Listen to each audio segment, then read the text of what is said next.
In Latvia's forests and plains, a new defense strategy is quietly unfolding. Not with tanks, but with the removal of old railway lines. These tracks, once linking Latvia to Moscow, are being dismantled not for economic reasons, but as a calculated act of self-defense. The government in Riga knows the same rails that carried Soviet goods could one day carry a Russian invasion force. By pulling up these tracks, Latvia is turning a historical connection into a modern defensive barrier. The Baltic states have long lived under the shadow of Russia, and they understand the Russian military's reliance on railways for moving troops and heavy equipment. Removing these rails disrupts the very logic of a Russian advance, forcing any aggressor to rethink their plans and slowing down a potential invasion. This strategy transforms Soviet-era infrastructure from a tool of control into a shield for the future. The old broad-gauge lines, designed to integrate the Baltics into the Soviet Empire, are now being methodically erased. Dismantling tracks and bridges is a statement of sovereignty. Latvia will not be a corridor for Russian ambition. Instead, it becomes a fortress. Its defense, built as much by the absence of rails as by concrete and wire. This is asymmetrical warfare, a small nation imposing costs on a larger adversary before a shot is fired. The work is done in peacetime, making invasion costly and slow. An invading army would find its logistical highway vanished, forced to rebuild under fire or rely on vulnerable roads. Latvia's message to the Kremlin is clear.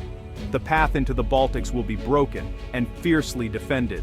To grasp Latvia's strategy, you must understand Russia's deep dependence on railways. For over a century, rail has been the backbone of Russian military power, moving vast armies and supplies across its immense territory. No other transport matches rail for moving heavy armor and troops efficiently over long distances. Russian military doctrine is built around this. Specialized railway troops build and repair lines, keeping the logistical chain flowing from factories to front lines.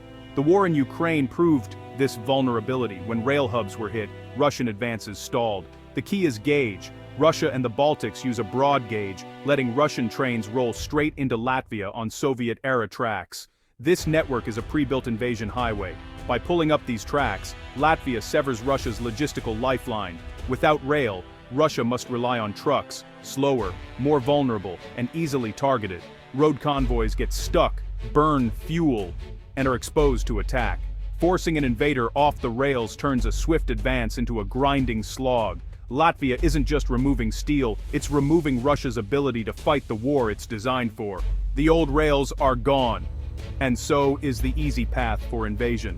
Latvia's dismantling is precise and symbolic, a state-directed effort to erase the infrastructure of dependence. Teams target rail lines from the Russian and Belarusian borders, unbolting rails, pulling up sleepers, and recycling the steel.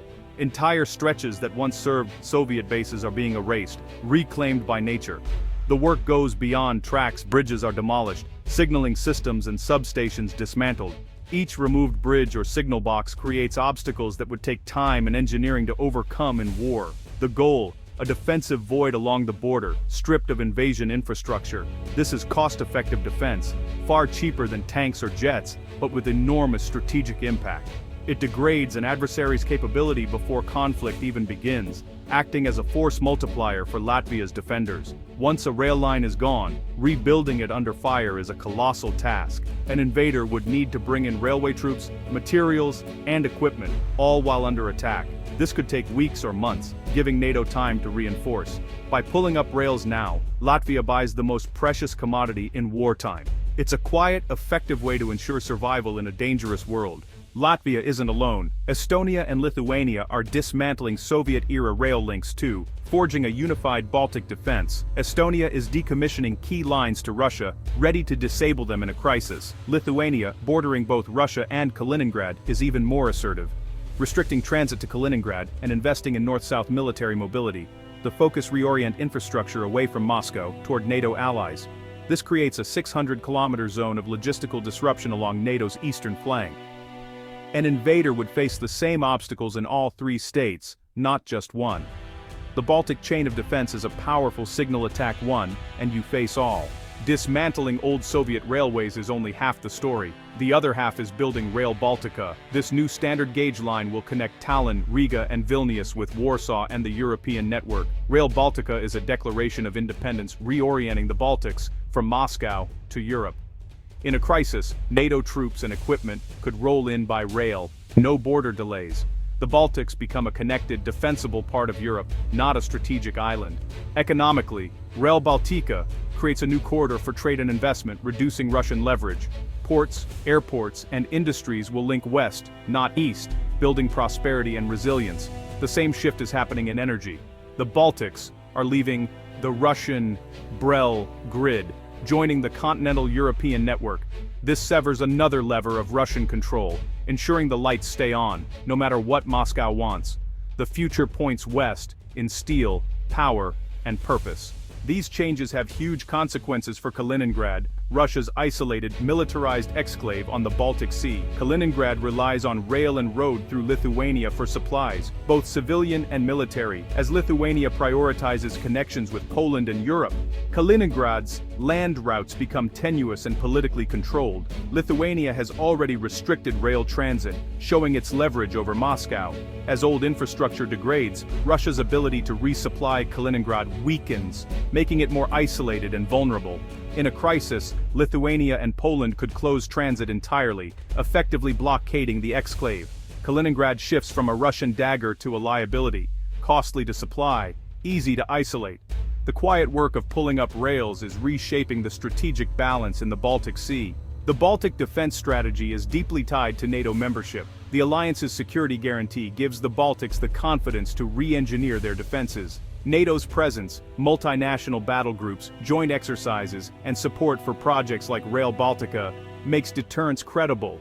The new railway will let NATO reinforce the region rapidly, transforming defense plans. Baltic cooperation is a model joint procurement, shared airspace surveillance, and united exercises. This unity thwarts Russian divide-and-conquer tactics. Allied troops training alongside Baltic forces send a clear message. NATO's commitment is ironclad. National resolve, regional cooperation, and alliance backing make a Russian attack increasingly risky and irrational.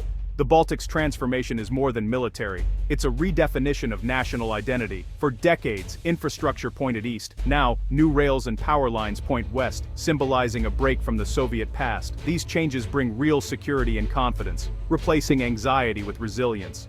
Projects like Rail Baltica promise prosperity, jobs, and freedom from Russian energy blackmail. For Russia, it's a blow to imperial ambitions. The Baltics are no longer passive, but sovereign and self-determined. Isolating Kaliningrad and degrading invasion corridors weakens Moscow's posture. By dismantling Soviet vestiges, the Baltics turn vulnerabilities into strengths. The sound of rails being pulled up is the forging of a new Iron Curtain, one of protection, not imprisonment, securing freedom for generations.